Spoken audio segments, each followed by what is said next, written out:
Coucou tout le monde, j'espère que vous allez bien. On se retrouve aujourd'hui pour les tops et les flops du mois de juin. Je vous ai présenté pas mal de nouveautés ce mois-ci, que ce soit du luxe ou des petits prix. Et donc, je vais vous faire le récap un petit peu, vous dire ce qui est vraiment un top, ce qui est plutôt flop. Et alors, ce dont je ne vous parle pas aujourd'hui, c'est que c'est ni l'un ni l'autre et que je vous conseille pas forcément de courir dessus. Voilà, j'espère pouvoir faire cette vidéo en une traite parce que mes voisins ont entamé des gros travaux. Donc voilà, on croise les doigts, on espère que ça va aller en une traite. Alors on va commencer avec ce qui est positif et donc on va attaquer avec les tops du mois et d'abord avec les palettes pour les yeux. 3 palettes dont je vous ai parlé ce mois-ci et dont je vous reparle aujourd'hui qui sont des absolus coups de cœur. Des absolus coups de cœur. D'abord le quad de chez Pat McGrath de la dernière collection. Donc c'est le Venus In Fleur Luxe Quad Voyeuristic Vixen. On n'a pas essayé de faire dans la simplicité. Ce quad qui ressemble à ceci, ce n'est que le deuxième que j'ai de la marque. J'ai pas beaucoup de quad de chez Pat ni de palettes en soi. Enfin bref, mais j'ai l'autre avec un des phares qui est bleu qui est très beau. Mais celui-ci est magnifique, enfin que ce soit la qualité des phares en elle-même qui est vraiment très belle ou juste l'harmonie de couleurs que je trouve super facile à porter. J'adore ce petit quad, franchement je trouve qu'il vaut vraiment le détour. Le mat qui est là est absolument magnifique, il est superbement pigmenté, bien qu'il soit foncé, il se travaille très bien, enfin il est très beau. Et alors les 3 lumineux sont juste parfaits. Il y a un duochrome là qui est dingue, ce petit rose lumineux là est superbe, le petit champagne, enfin bref, j'adore ce quad, je le trouve hyper réussi, hyper facile à utiliser et avec une qualité magnifique. Alors, les 2 palettes, si vous m'avez suivi ce mois-ci, vous savez desquelles je vais vous parler. D'abord, la Ambiance de chez Sigma. Je vous ai fait, oui, je vous ai parlé en même temps déjà de tout, donc bref. Cette palette, je la trouve géniale et pourtant, j'avais vraiment hésité à l'acheter parce que la dernière de chez Sigma m'avait vraiment déçue. Mais celle-ci elle est vraiment parfaite. Bon d'accord, il faut être fan de neutre. Hein. Les 2 palettes dont je vous parle maintenant, il faut être fan de neutre, ce qui est tout à fait mon cas. Celle-ci est superbe. Il n'y a pas un phare qui n'est pas bon, qui n'est pas beau. Les mats sont super beaux, super pigmentés. Ce travail hyper bien. Les lumineux, on a plusieurs finis. On a des lumineux entre guillemets classiques. On a des lumineux un petit peu plus scintillants qui sont dingues. Les scintillants appliqués par-dessus une glitter glue sont sublime. On peut faire de tout, on peut faire des trucs super légers, on peut faire des choses beaucoup plus smoky. Oh, voilà, cette palette, je ne m'attendais pas, je pense, à l'aimer autant parce que j'avais un peu cet a priori de la dernière et donc j'avais un peu peur d'être déçue, mais elle est incroyable. Donc voilà, si vous aimez les neutres, celle-ci est très belle et elle propose pas mal de possibilités. En fait, je trouve qu'on peut faire pas mal de looks avec, même si ça restera toujours dans le très neutre. Et alors la seconde, c'est la Patricta. La Patricta, comment elle s'appelle d'ailleurs? La Major Dimension Eyeshadow Palette est superbe. Patricta qu'on peut trouver sur Cult Beauty. Hein. Donc la palette, je vous la remontre, elle se présente comme ceci. C'est un concentré de miroir, donc à l'intérieur, c'est tout du miroir et la palette en elle-même aussi, ça prend toutes les traces de doigts. Si vous êtes un petit peu maniaque comme moi, c'est pas top. Mais enfin bref, la palette en elle-même est superbe. Les mats sont très beaux, super bien pigmentés, se travaillent très bien. Et alors ce que j'aime vraiment beaucoup dans cette palette, c'est toutes les textures qu'il peut y avoir. Donc les 2 fards crème, je les trouve dingues. Ils font vraiment accrocher les fards par-dessus, ils font vraiment tenir le make-up. Et en plus, ce sont des fards crème qui même posés tout seuls sur la paupière, je trouve, donnent un rendu très sympa. Les lumineux, là aussi on a plusieurs finis, on a un métallisé classique entre guillemets, on a des scintillants qui sont vraiment scintillants et alors on a 2 mats avec des petites paillettes à l'intérieur. Je vous avais dit que ça c'était vraiment le fini qui m'intéressait le moins parce qu'en général j'arrive pas à retirer grand chose de ces mats. Celui-ci, donc il y en a 2. Celui-ci, par exemple, appliqué de nouveau sur une glitter glue, les petites paillettes restent et sont visibles. Voilà, c'est discret, hein, c'est pas comme un scintillant, mais les petites paillettes sont visibles. Avec ce farci, un petit peu moins. Enfin bon, bref, voilà. Mais cette palette est splendide. Et alors au-delà de ça, on a une expérience packaging qui est juste sublime aussi. C'est celle que je porte encore aujourd'hui. Ce sont vraiment ces 2-ci les palettes que j'ai le plus utilisées ce mois et que j'aime. Après, vous savez que je suis une fan de neutre, donc voilà. Alors, pour terminer la catégorie des yeux, on parle vite d'un mascara. C'est celui de chez Tarte, le Lights Camera Lashes, que j'ai en format ici voyage et que j'attends en format maxi. J'ai passé 2 petites commandes chez Tarte là qui arrivent, qui vont, je pense, être assez sympas.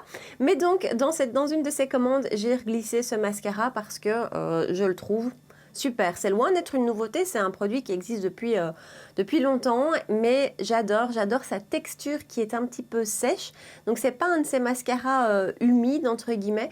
Et moi je préfère les textures un peu sèches, je trouve que c'est beaucoup plus facile à l'application, ça fait moins de paquets, enfin voilà, je préfère ce genre de texture.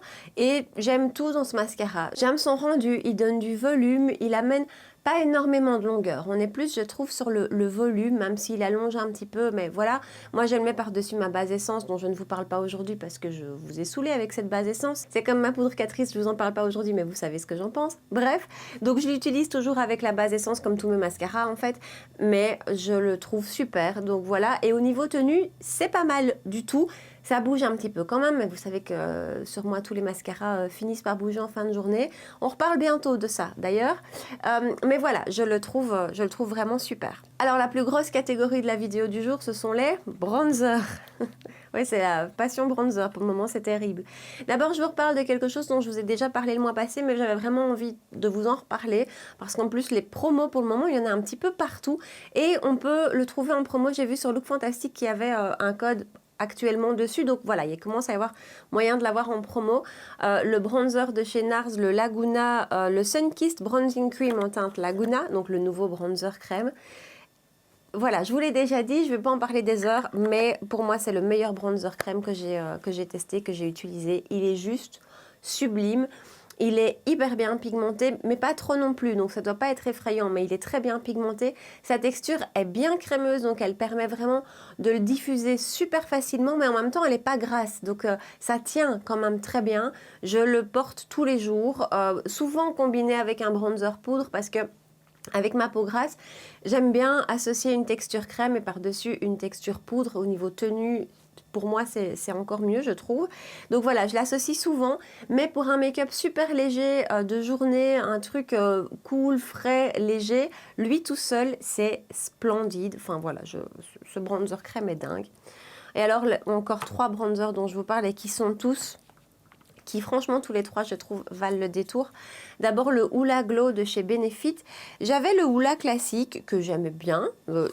Voilà, ça n'a pas été mon bronzer de l'année, mais je le trouvais pas mal.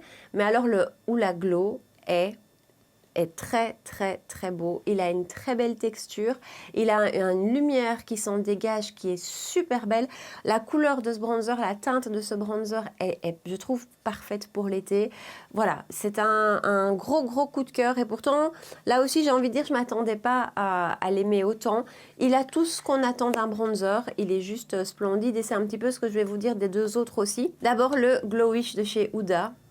Il est dingue ce bronzer. Alors son seul bémol entre guillemets, c'est le choix des teintes. J'ai l'une d'entre vous qui m'a dit sous la vidéo dans laquelle je l'utilise, qui m'a dit j'ai pris la teinte 2 et il a l'air plus clair que le tien. Moi j'ai pris la teinte 1. Donc voilà, le fait que ce soit marbré et que donc la teinte dépende un petit peu de combien vous avez de couleur plus foncée ou plus claire. Voilà, ça c'est un petit peu embêtant, je trouve, quand on ne peut pas le voir avant de l'acheter, et en même temps, même si vous le voyez en magasin, a priori, le testeur, c'est pas celui que vous allez acheter. Donc voilà, ça c'est le bémol entre guillemets. Quoique, je trouve qu'on a vu dans une vidéo de Gabi où elle nous a comparé la 1 et la 2, on voit qu'il n'y a pas trop de différence entre la 1 et la 2. Donc voilà, je fais un peu de chipotage autour de la teinte, mais moi celle-ci me convient parfaitement, et ce bronzer est incroyable. Enfin franchement, c'est encore celui que je porte aujourd'hui.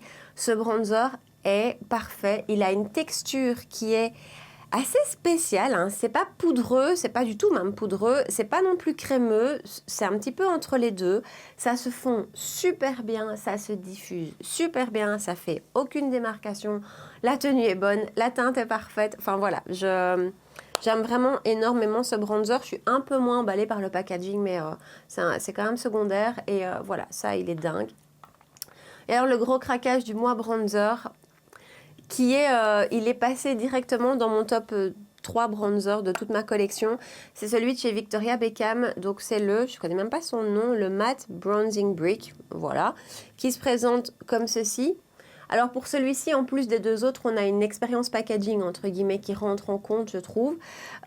Pour celle en tout cas pour qui c'est important, le packaging est vraiment, c'est même au-delà de qualitatif. Je trouve qu'on se rapproche d'un bijou, je trouve qu'on se rapproche d'un écrin, comme ça c'est vraiment extrêmement lourd, extrêmement beau. C'est une belle pièce, voilà. Mais la texture en elle-même, le produit, pardon, en lui-même est superbe. Alors on a deux teintes, je vous avais expliqué dans ma vidéo, une qui est censée être contour, l'autre qui est censée être bronzer. Là, moi, je m'y retrouve pas vraiment. Je trouve que la contour est pas assez froide. Enfin bref, voilà. Mais je passe mon pinceau à travers tout et le produit est splendide. Vraiment, si vous avez envie de faire un craquage, si vous avez envie de vous faire un cadeau plaisir, non seulement vous allez vous y retrouver parce que je vous dis c'est un petit bijou, mais en plus le produit est magnifique. La poudre est hyper fine, vraiment elle vient épouser la peau, elle ne fait vraiment bien sûr aucune démarcation, il tient franchement bien je trouve.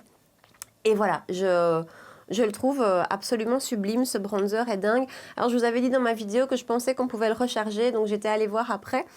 Effectivement, hein, on peut faire sauter le pan à l'intérieur et racheter juste la recharge. En même temps, je vous dis, c'est tellement un packaging lourd et qualitatif que je ne me vois pas racheter ça à chaque fois, ce serait un petit peu du gaspillage.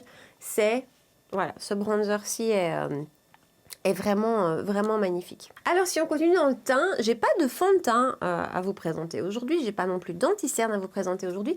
Par contre une base, celle de chez Catrice, la Clean ID Pore Minimizer Primer, est très très chouette. Ce que j'aime beaucoup dans cette base, c'est que c'est une base floutante. C'est pas la plus floutante que j'ai vue, attention, mais vraiment elle a quand même un effet perfecteur, floutant, et ça j'aime beaucoup, sans silicone à l'intérieur. Ce que j'aime moins dans les bases siliconeuses, c'est que parfois elles font conflit avec soit ma routine de soins, soit avec certains fonds de teint par-dessus. Et donc voilà, les bases avec un petit peu trop de silicone, ça se passe pas toujours bien. Je trouve qu'il faut réfléchir avec quoi on les utilise. Celle-ci n'en ayant pas, eh ben, c'est ça qui est top, c'est que ça se passe hyper bien. Et donc, elle fait ce petit canevas comme ça sur la peau, un petit peu perfecteur que je trouve très joli, et tous les fonds de teint se comportent bien par-dessus, ça s'applique super bien et on a cet effet un petit peu lissé que je trouve top. Donc voilà, ce produit-ci de la gamme Clean ID de chez Catrice, je le trouve vraiment top. Alors on va passer à ma catégorie préférée, les blushs. On va commencer avec un blush de chez Elisa Eldridge, je vous en ai parlé aussi des sorties de chez Elisa Eldridge. Ce sont donc les Enlivening Blush, pardon, que j'ai en teinte Pink Soap. Alors, ce blush, pour moi, est mon plus beau blush crème de ma collection. Il a une finesse qui est magnifique et en même temps, il a une très très belle pigmentation. Il a un rendu hyper naturel, il s'applique super facilement. Enfin, voilà, je ne lui trouve que des qualités. Alors par contre, j'en ai quand même une ou deux d'entre vous qui m'ont écrit et qui m'ont dit qu'au niveau de la tenue, c'était pas top top. Moi, je poudre beaucoup mon teint. Je le poudre plusieurs fois, pendant, après, enfin, je poudre tout le temps. Et je viens appliquer mes blushs par-dessus un teint poudré. Donc, j'ai pas vraiment de problème de tenue. Maintenant, attention, si vous ne poudrez pas autant que moi votre teint, si vous appliquez vos blushs crème avant de poudrer, peut-être que vous aurez des problèmes de tenue. Une fois effectivement je l'ai appliqué avant de poudrer et il s'est peut-être un petit peu plus estompé que quand je poudre vraiment beaucoup. Donc voilà, notez-le, on ne sait jamais. Je ne sais pas s'ils sont déjà revenus en stock, je ne pense pas. C'est toujours le souci avec Lisa Eldridge, ça part et on ne sait pas quand ça revient. Mais voilà, je le trouve vraiment splendide. Celui de chez Too Faced, ce sont les Love Flush Watercolor Blush. J'ai la teinte No Ordinary Love. Je pense que je vais reprendre une teinte. Je l'ai acheté chez Douglas. Ils ont été dispo aussi chez Beauty Bay. Je ne sais pas s'ils sont revenus. J'adore ces blushs. Ils sont superbes. Ils sont mat et ils sont extrêmement fins. Vraiment, c'est une poudre qui est imperceptible, qu'on voit pas du tout. La teinte est magnifique, c'est celle que je porte encore aujourd'hui. Je trouve que c'est hyper facile à porter, ça va avec tout. C'est frais, c'est léger, le packaging est tout minouche. Hein. C'est pas très classe, mais c'est tout mignon. Et voilà, j'aime énormément ce blush. Donc voilà, je voulais vous en reparler. Et alors, le dernier blush du jour, c'est celui de chez Pat McGrath qui est très très beau. Je regrette entre guillemets de n'avoir pris qu'une teinte. Je recommanderais une teinte, je crois que c'est la Nude Venus qui me fait de l'œil. J'attends qu'il y ait des promos parce que c'est pas donné quand même comme blush, mais ils sont magnifiques. Alors ils ont une texture assez particulière, c'est pas de la crème, c'est pas de la poudre de nouveau, c'est de l'entre-deux. C'est une poudre un peu crémeuse, on va dire ça comme ça. C'est bien pigmenté, ça tient bien, ça se travaille bien. Voilà, je dirais juste de pas prendre un pinceau trop dense. Moi, j'ai eu un peu un effet tache en prenant un pinceau trop dense. Mais sinon, magnifique. En plus, on a là aussi une expérience packaging, hein, c'est Pat McGrath, donc c'est quand même toujours très joli, très beau, très classe. Mais le produit en lui-même est vraiment, vraiment splendide. Donc voilà, c'est gros coup de cœur aussi. Alors, on va passer highlighter. Et moi qui n'adore pas les highlighters, je vous ai déjà dit plein de fois, c'est pas ma catégorie make-up favorite, ben, j'en ai quand même 4 devant moi. Donc, on va directement attaquer. Alors, ben, on était chez Pat, on reste chez Pat. De nouveau, le nouvel highlighter qui est sorti en même temps que le blush et la palette, c'est donc le Skin Fetish Divine Glow Highlighter en teinte Golden Nectar. Voilà comment il se présente. Il est... Alors, je le trouve superbe. La teinte, je ne m'attendais pas à une teinte aussi foncée. C'est-à-dire que quand on le voit dans le pan et quand on le voit sur le site, il paraît plus clair qu'il n'est en réalité. C'est un champagne pêche. C'est vraiment ça, c'est vraiment pêche. Vous voyez, au swatch, je trouve qu'il est plus foncé que... voilà. Mais je le trouve superbe. Attention, il y a des paillettes à l'intérieur. C'est des micro-paillettes, mais quand, à l'application, moi, je les vois quand même. Donc, si vous n'aimez pas les paillettes visibles, bah, sachez qu'il y en a quand même à l'intérieur. On est sur une texture douce, fine, avec un highlighter qui en jette. Je trouve que franchement, c'est un highlighter qui envoie, qui est splendide. Enfin, voilà, je le trouve hyper réussi, magnifique. Je l'ai beaucoup utilisé ce mois-ci, comme les autres dont je vous parle aujourd'hui. Je vous dis pourtant les highlighters en général. Alors, Lisa Eldridge, ce sont les... Comment ça s'appelle ? Elevated Glow, et j'ai la teinte Crystal Nebula. C'est celui que je porte aujourd'hui. Superbe. On est sur le même type d'applicateur que Charlotte Tilbury, enfin en beaucoup plus gros, hein. C'est un énorme, énorme applicateur. Je ne sais pas si c'est hyper pratique. Enfin, moi perso, je le mets sur ma main et puis je viens l'appliquer au doigt. C'est au doigt que je trouve que ça fonctionne le mieux. Après, fini à l'éponge. Donc voilà, il est très très beau. Je vous dis, c'est celui que je porte aujourd'hui. Je trouve qu'il a un rendu très fin, très lumineux. Sa texture liquide fait que ben, je le trouve plus naturel, entre guillemets, qu'un poudre moins visible, en tout cas qui va moins marquer la texture de peau et qui va plus faire un glow qui sort de la peau. Donc ça, j'adore. Il est très très beau, une très belle texture. Enfin, il a tout pour lui vraiment. Et il est bien lumineux sans être non plus trop, je trouve. Donc voilà, et très réussi ça chez Lisa Eldridge. Alors, un autre highlighter liquide qui, ça a été vraiment une surprise. Je ne m'attendais pas là non plus à aimer autant. Et le dernier de chez Bobbi Brown qui est sorti pour l'été. Donc, c'est le Pink Glow. C'est la teinte Pink Glow de chez Bobbi Brown qui est un champagne rosé. Très, très beau. Donc, c'est pas du tout... Il n'y a pas de rose à l'intérieur. Je trouve que les highlighters dans lesquels il y a vraiment un rose qui ressort, c'est pas facile à porter. Moi, perso, j'aime pas. Ici, c'est vraiment un champagne avec une petite touche rosée à l'intérieur. Superbe. Il est magnifique. Il a toutes les qualités que je viens de vous donner pour le Lisa Eldridge. Il se fond à la peau. Il n'accentue pas les petites textures de peau, les petits défauts de la peau. Il a ce rendu, du coup, assez naturel qui fait vraiment un joli glow. Il est magnifique, je le trouve superbe cet highlighter. Vraiment, c'est un gros coup de cœur. Et d'un point de vue quantité, par exemple, oui, parce que celui dont je vous parle après, la quantité est importante. 13 ml chez Lisa, 12,5 chez Bobbi Brown. Si vous voulez craquer sur le Bobbi Brown, je vous conseille vraiment de faire le tour des sites, surtout Look Fantastic. Alors, on connaît les défauts de Look Fantastic, les livraisons, tout ça. Mais au niveau du prix, il y a une différence. Je crois que je l'ai payé 24 ou 25 euros. Il est à 40 euros chez Sephora et ailleurs d'ailleurs. Donc voilà. Et alors le dernier dont je vous parle, et là, ça, vraiment, quel coup de cœur, petit prix, parce que il est tout petit prix. Il y a 30 ml à l'intérieur, donc le double de ceux dont je viens de vous parler. Et honnêtement, franchement honnêtement avec vous, je prends autant de plaisir à utiliser celui-ci qu'à utiliser le Lisa Eldridge. Voilà, donc c'est le Skin Lights de chez Revlon, le Face Glow Illuminator, illuminateur d'éclat pour le visage. Je l'utilise en highlighter, mais je pense franchement que c'est un produit que vous pourriez utiliser en base sur tout le visage si vous avez la peau sèche ou normale. Peut-être pas si vous avez la peau grasse, mais c'est une texture très fine et c'est quelque chose qui donne un glow subtil. Vous allez, voilà, vous voyez ici cette lumière qui se dégage. C'est donc vraiment, je trouve, un produit qui peut être utilisé en base sous le maquillage pour venir donner un coup d'éclat, même sous votre fond de teint ou même peut-être tout seul, je vous dis, si vous avez la peau sèche. Moi, je l'utilise en highlighter et j'aime énormément son rendu. Du coup, j'en mets un petit peu plus que ce que j'ai mis là. Je viens mettre des petites gouttes parce qu'il a un petit applicateur qui est assez pratique, assez fin. Je viens mettre des petites gouttes sur le haut de ma joue et j'estompe et... Franchement, cet highlighter, je le trouve superbe pour un tout petit prix, c'est Revlon. J'ai la teinte 300, il n'y a que 2 teintes sur Look Fantastique. Mais voilà, gros big up à ce tout petit prix que je trouve génial. Et le dernier produit dans ma catégorie top, produit dont je ne vous ai pas parlé en vidéo et que j'ai pourtant depuis bien 2 mois maintenant. Et je me suis dit qu'il fallait quand même que je vous en parle parce que je trouve que là aussi ça vaut franchement le détour.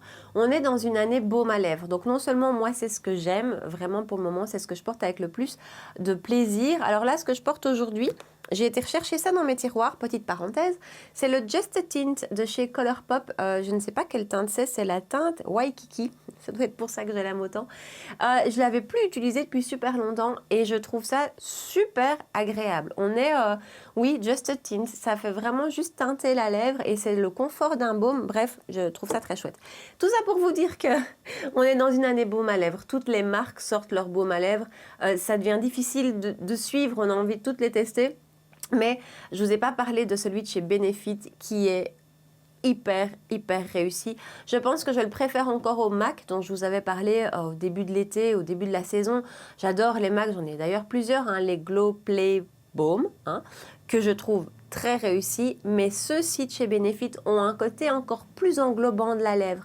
Un petit peu plus épais, la texture est un petit peu plus épaisse, c'est pas du tout péjoratif, hein, au contraire, donc je veux dire qu'elle donne encore un petit peu plus ce côté enveloppant de la lèvre que je trouve super agréable.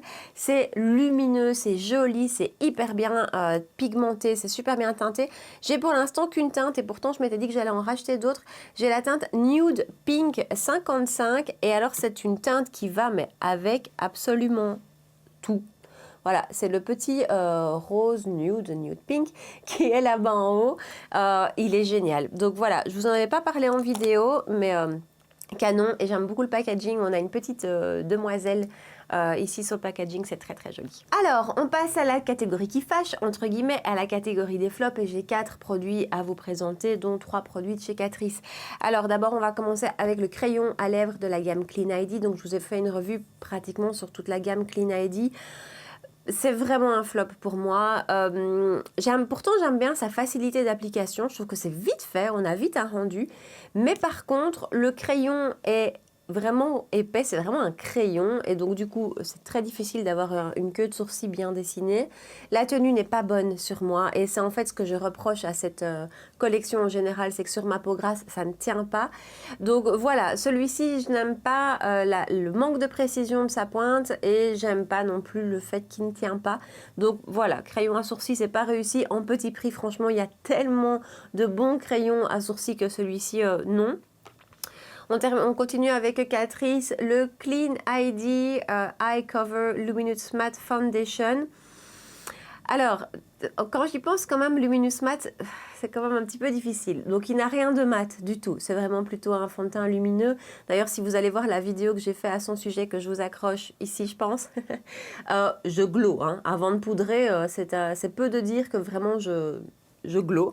Donc voilà, donc je dirais que c'est un fond de teint, même s'il a le mot mat dans son nom, il peut tout à fait convenir à une peau normale, voire sèche. Et donc voilà, donc au-delà de ça, qui moi n'est pas ma préférence, mais ça c'est autre chose, la tenue, c'est pas bon. Pour moi, c'est pas bon du tout. Et donc encore une fois, j'ai la peau grasse, hein, donc c'est vrai que les textures lumineuses sur ma peau grasse en général, ça tient moins bien, mais ici ça tient vraiment pas bien. Donc c'est triste parce qu'à l'application, j'aime beaucoup le rendu. Je trouve que vraiment le rendu est joli, c'est un fond de teint facile d'application. En 2 coups d'éponge, c'est fait, il faut pas chipoter, il faut pas chercher. Enfin, ça je trouve ça très bien, mais niveau tenue, chez moi ça pêche. Donc voilà. Et alors, même constat pour l'anti-cerne, exactement même constat. J'aime beaucoup le rendu à l'application. Il a un rendu lumineux sous le dessous de l'œil qui est très beau. Il s'applique super facilement, mais alors au niveau tenue, c'est pas beau. J'ai pas envie de dire qu'il marque parce que je trouve pas qu'il marque forcément les petites ridules, mais par contre il se décroche en fait. Et donc je me retrouve en fin de journée avec vraiment cette zone ici où j'ai pratiquement plus d'anti-cerne. Donc voilà, bémol au niveau tenue. Donc voilà, je crois vraiment que c'est mon type de peau qui ne convient pas avec la formulation Clean ID, sauf pour la poudre. Il faut quand même que je vous montre la poudre. Voilà, parce que celle-ci, ça va être un favori pendant un paquet de mois. J'ai touché le pad, hein. Voilà, ça y est, je l'ai touché. Donc Ça, c'est par contre une grosse réussite. Le dernier flop du mois, vous vous en doutez peut-être si vous avez vu mes vidéos, c'est le Watertone de chez Makeup Forever. Autant quand je l'ai utilisé avec vous en vidéo, ça s'est bien passé pourtant. Franchement, j'aimais bien le rendu et c'est la fois où ça s'était le mieux passé de tous mes tests. J'ai fait beaucoup de tests puisque ça m'est arrivé plusieurs fois de le mettre, de l'enlever, de le remettre parce que ça se passait pas bien. Mais je confirme que c'est pas du tout un fond de teint qui est fait pour moi. Je l'ai retesté depuis la vidéo où je vous en parle, je l'ai retesté plusieurs fois et ça s'est pas bien passé non plus. C'est un fond de teint que je trouve difficile d'application. D'abord, il faut bien le combiner. Donc moi, si je le mets par-dessus une base qui n'est pas floutante, ça ne fonctionne pas. Donc vraiment, les seules bases avec lesquelles ça fonctionne, c'est vraiment une base floutante qui va venir combler mes pores parce que si je ne mets pas ça, il vient se loger dans tous mes pores et ça fait des petits points absolument partout. Donc ça, c'est la première chose.